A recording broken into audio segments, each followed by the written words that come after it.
अर्जुन ने दोनों सेनाओं के बीच में खड़े होकर के विचारशील होकर के सम्यक दृष्टि से देखा। अभी उसके अंदर की भावना जागृत नहीं हुई है कि ये कौन खड़े हैं। भगवान को गीता सुनानी थी तो कहीं और भी सुना सकते थे। रथ को खड़ा किया भगवान ने बीच में, वो किसके सामने खड़ा किया?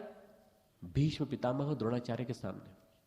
एव मुक्तो ऋषिकेशो गुडाकेशेन भारत सेनुयोरु भयो मध्य स्थापयिता रथोत्तमम। रथ खड़ा कर दिया जाकर के भीष्म द्रोण प्रमुखतः, भीष्म के द्रोण के सामने। सर्वेशाम च महिक्षिताम, ताकि सब लोग देख सकें। उवाच पार्थ पश्चेतान संवेतान कुरुनीति। हे पार्थ, युद्ध के लिए जुटे हुए इन कौरवों को देख। अर्जुन को जैसे दुर्योधन ने कहा ना कि देखिए द्रोणाचार्य जी आपके सामने दृष्टिद्युम्न खड़ा है, ऐसे भगवान कृष्ण क्या है? वो भी नीति पुरुष, महापुरुष, भगवान, नीतिज्ञ। उन्होंने रथ को खड़ा किया तो दोनों के बीच में खड़ा किया तो कहीं और भी खड़ा कर सकते थे, परंतु खड़ा किया उन्होंने तो भीष्म पितामह के सामने और द्रोणाचार्य के सामने, दुर्योधन के सामने नहीं। सुनाना चाहते थे। भगवान की योजना के सामने पत्ता भी नहीं हिलता। भगवान की योजना है कि भगवान अर्जुन को अंदर से बाहर तक गला के रख देना चाहते हैं। भगवान सुनाना चाहते थे, और सुनाना चाहने के लिए उन्होंने जो है, मैंने जो बात आपको कही है कि इसके बाद प्रथापुत्र अर्जुन ने उन दोनों ही सेना में स्थित ताऊ चाचों को, दादों परदादों को, गुरुओं को, मामाओं को, भाइयों को, पुत्रों को, पोत्रों को, मित्रों को, ससुरों और सुहृदों को देखा। ये 26वां 27वां श्लोक है। और उसके बाद अर्जुन का रोना चालू हो जाता है इनको देखते।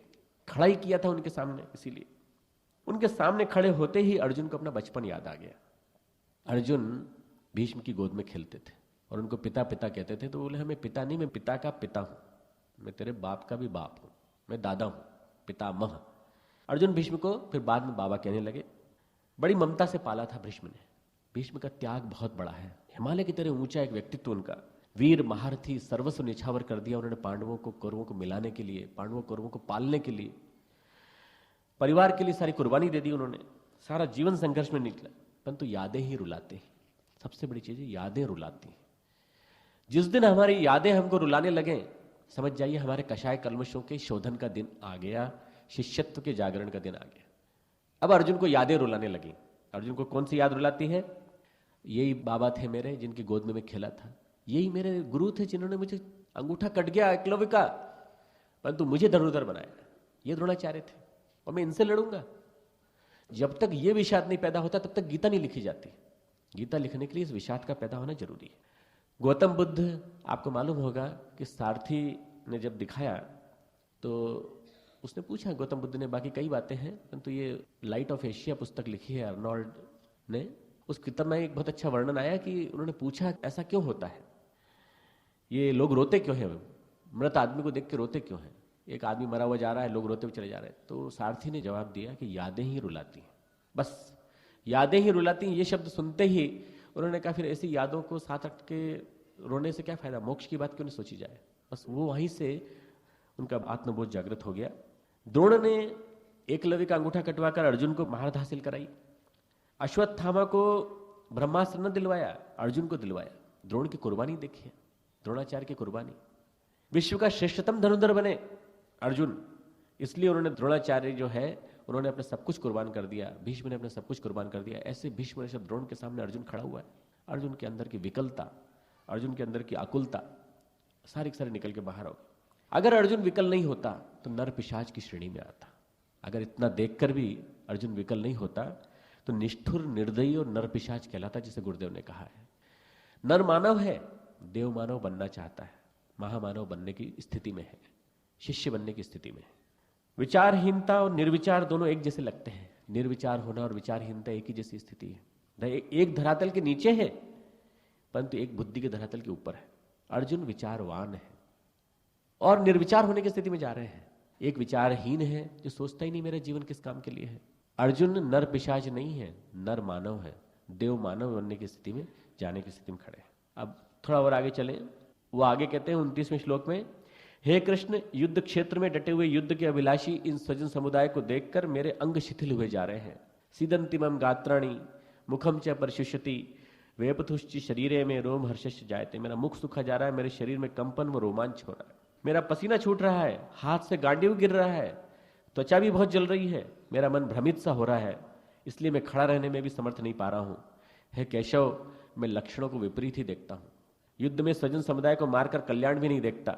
मैं न तो विजय चाहता हूं न राज्य तथा सुखों को ही। कहां तो लड़ने के लिए आया था और कहां ये चालू हो गया राग दूसरा। ये राग क्या है? विषाद राग, रोने का राग। जब भी लोक सेवा के क्षेत्र में कूदने की बात आती है तो ये विषाद राग याद आ जाता है। जब तक इस राग से नहीं निकलेंगे तब तक हमें कहां से गुरु हमको मार्गदर्शन देगा? तो गुरु हमको बार बार विषाद की कैटेगरी में ला करके रुला करके फिर हमको सिखाता है। गुरुदेव का अक्टूबर नवंबर 1981 का प्रज्ञा अभियान का एक पैराग्राफ है जो मैं आपको सुनाना चाहता हूं। ये संयुक्तांक के रूप में प्रकाशित हुआ था अक्टूबर नवंबर 1981। गुरुदेव ने लिखा है, गीता का कृष्ण अर्जुन संवाद द्वापर में मुखर हुआ था, पर परिस्थितियों को देखते हुए वह आज के लिए भी उतना ही उपयुक्त है जितना उन दिनों कारगर सिद्ध हुआ था। परिस्थितियां आज भी उतनी ही हैं जितना उन दिनों की थी। भगवान सामंती अनाचार से अस्त व्यस्त भारतीय समाज को न केवल एक केंद्रीय सत्ता के अंतर्गत लाना चाहते थे, भारत को महाभारत विशाल भारत बनाना चाहते थे। भारत को महाभारत बनाना चाहते थे। इस प्रयोजन के लिए उन्होंने धर्म क्षेत्र कुरुक्षेत्र में न केवल युद्ध रचाया, वरन विचार विनिमय द्वारा रचनात्मक निर्धारण के लिए एक विशाल महाभारत रूपी राजसूय यज्ञ का प्रबंध भी किया। महाभारत को राजसूय यज्ञ की उपाधि दी है गुरुदेव ने। इस प्रयोजन के लिए भगवान को एक समर्थ सहयोगी की जरूरत थी। एक समर्थ सहयोगी चाहिए।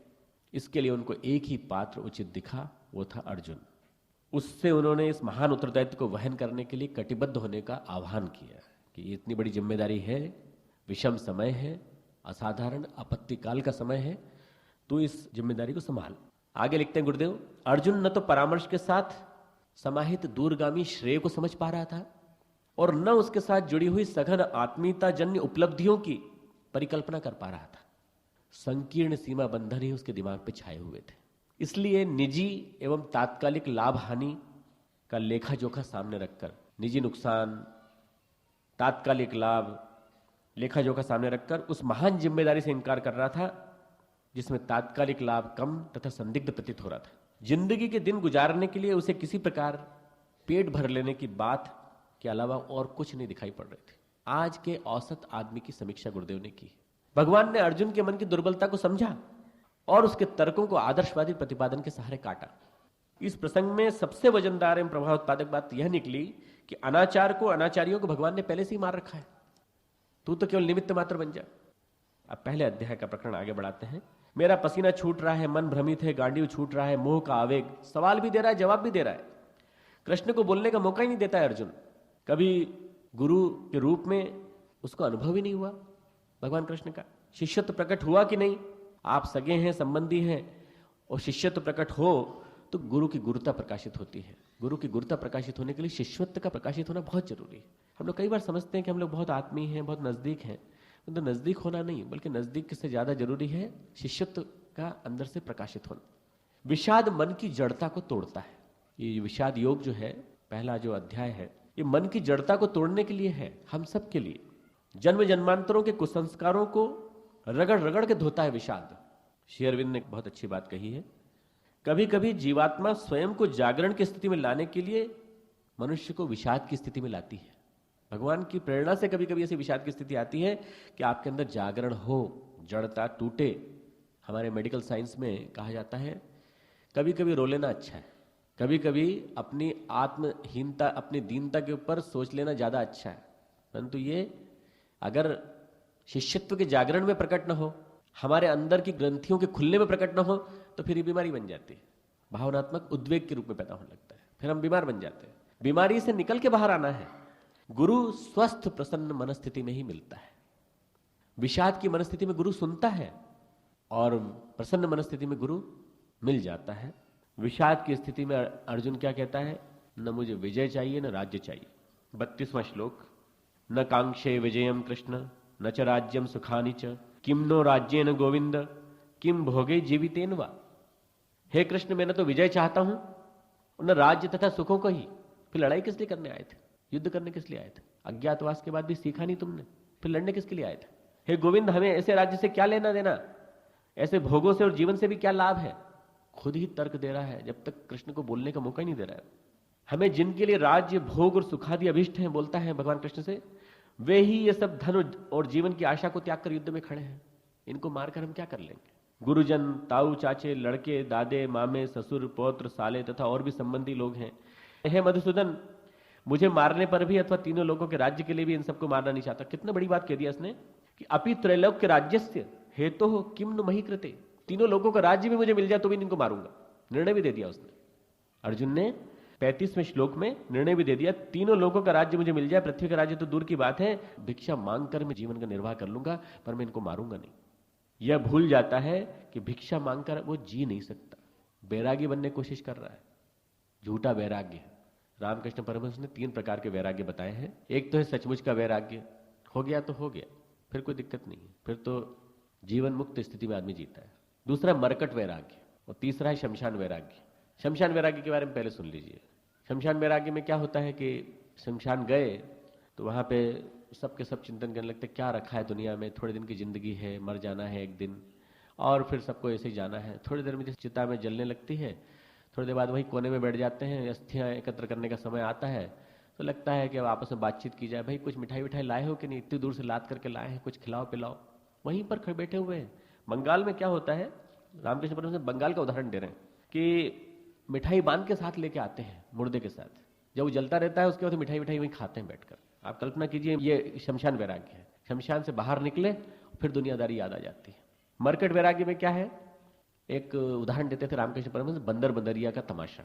मदारी की कमेंट्री चल रही है, बंदर बंदरिया का तमाशा दिखा रहा है, मदारी कमेंट्री में बोल रहा है कि अगर तुम मायके चले जाओगी तो मैं सन्यासी बन जाऊंगा। मरकट है ना बंदर, तुम मायके चले जाओगी तो मैं सन्यासी बन जाऊंगा।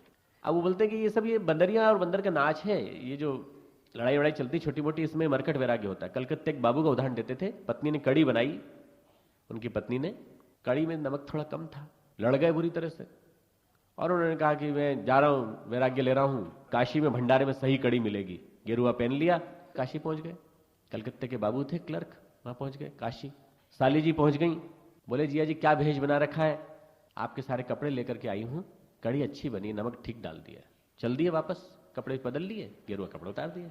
रामकृष्ण परमहंस इसका उदाहरण देके कहते थे ये मरकट वैराग्य है, ये मरकट वैराग्य है, और ऐसे मरकट वैराग्य से कोई फायदा नहीं। तो ये अर्जुन का वैराग्य जो है, ये इस समय क्या है, ये बहाने बना रहा है, दुनिया भर के बहाने बना रहा है। अर्जुन का वैराग्य कौन सा वैराग्य है, सचमुच का वैराग्य है? नहीं। मरकट वैराग्य है? नहीं, वो भी नहीं। ये शमशान वैराग्य है, क्योंकि लड़ने की स्थिति में खड़ा है, लंबी लंबी ज्ञान की बातें कर रहा है, लंबी लंबी ज्ञान की बात, और उसको सुना रहा है जो ज्ञान का सागर है, महासागर है, मधुसूदन को। इसीलिए भगवान कृष्ण ने बाद में कहा है दूसरे अध्याय में, अशोच्यावान शोचत्यम, जो तुझे नहीं सोचना चाहिए वो सोच रहा है, और प्रज्ञावान की भाषा में बात कर रहा है। तो अरे मूर्ख, तुझे कुछ भी नहीं आता, अभी तो ज्ञान की बातें कर रहा है, दूसरे श्लोक में डांट खाएगा, ये दूसरे अध्याय में डांट खाएगा। हमको चाहिए स्वार्थ तो हम सिद्धांतों की बात करते हैं, हमको जब भी स्वार्थ चाहिए होता है तो हम सिद्धांतों की बात करते हैं, अमल में नहीं लाना चाहते, चर्चा करना चाहते सिद्धांतों की।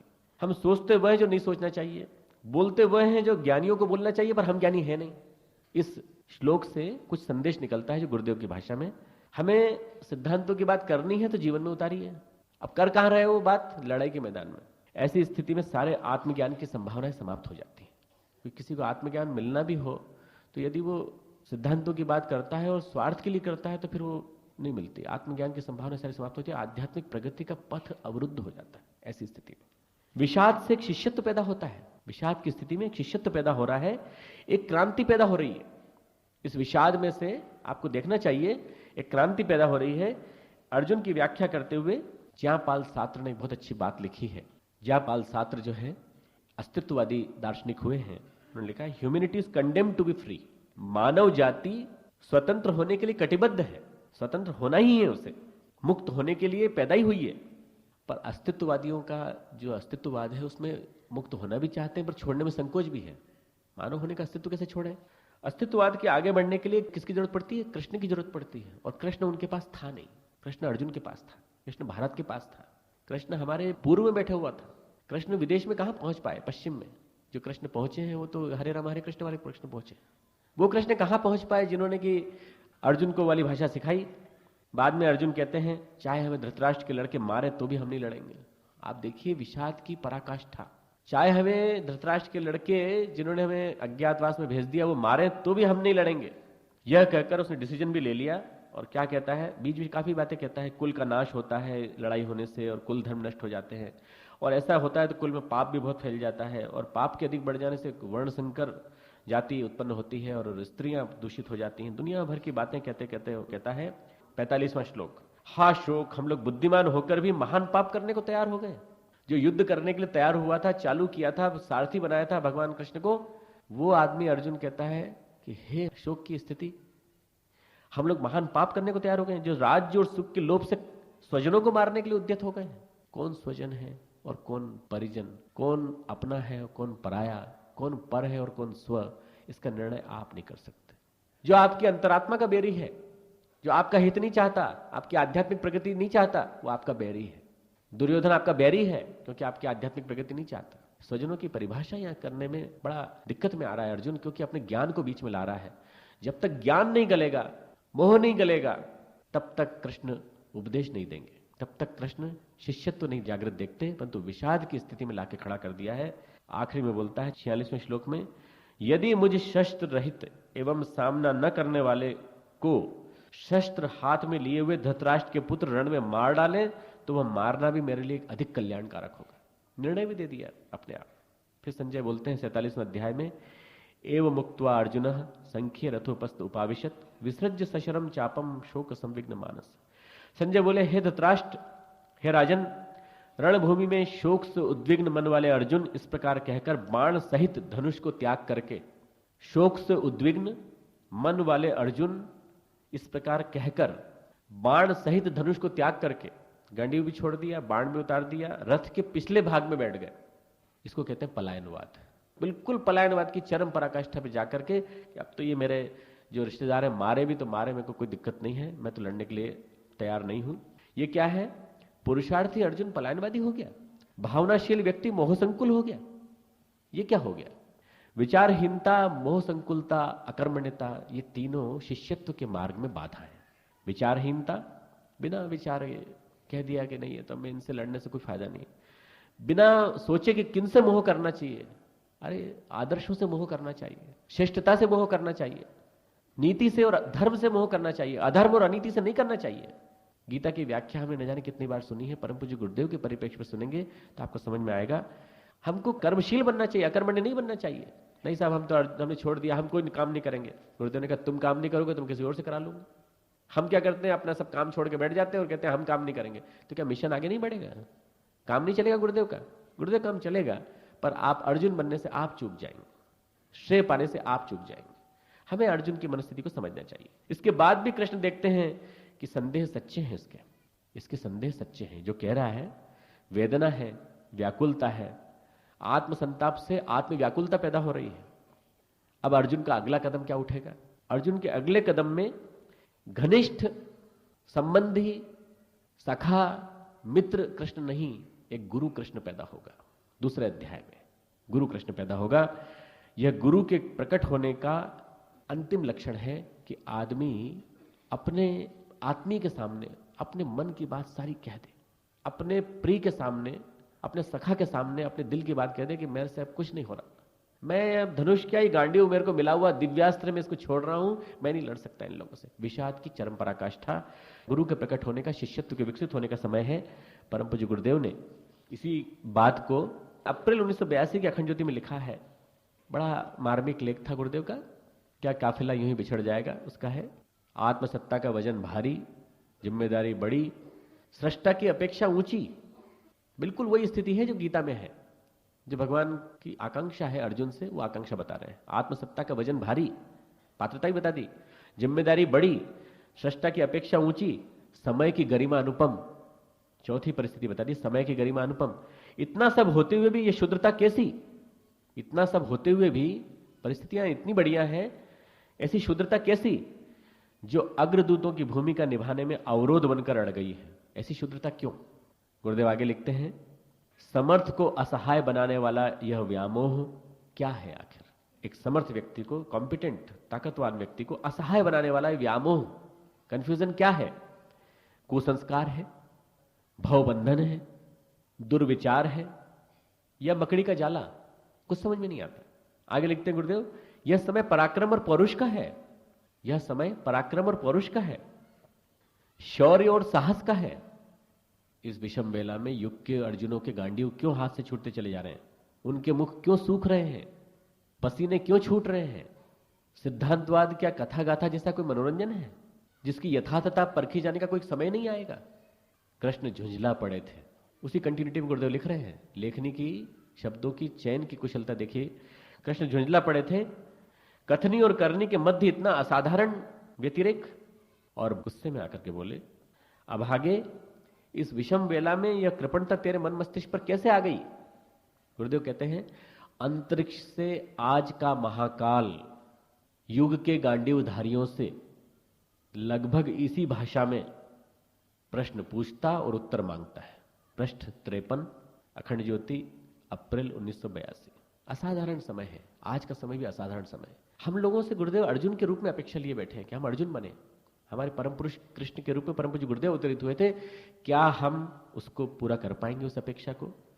बस इसके साथ साथ ये पहला अध्याय समाप्त होता है। ओम तत्सदिति श्रीमद् भगवद गीता सुपनिषत्सु ब्रह्म विद्यायाम योग शास्त्रे श्री कृष्णार्जुन संवादे अर्जुन विषाद योगो नाम प्रथमोध्याय।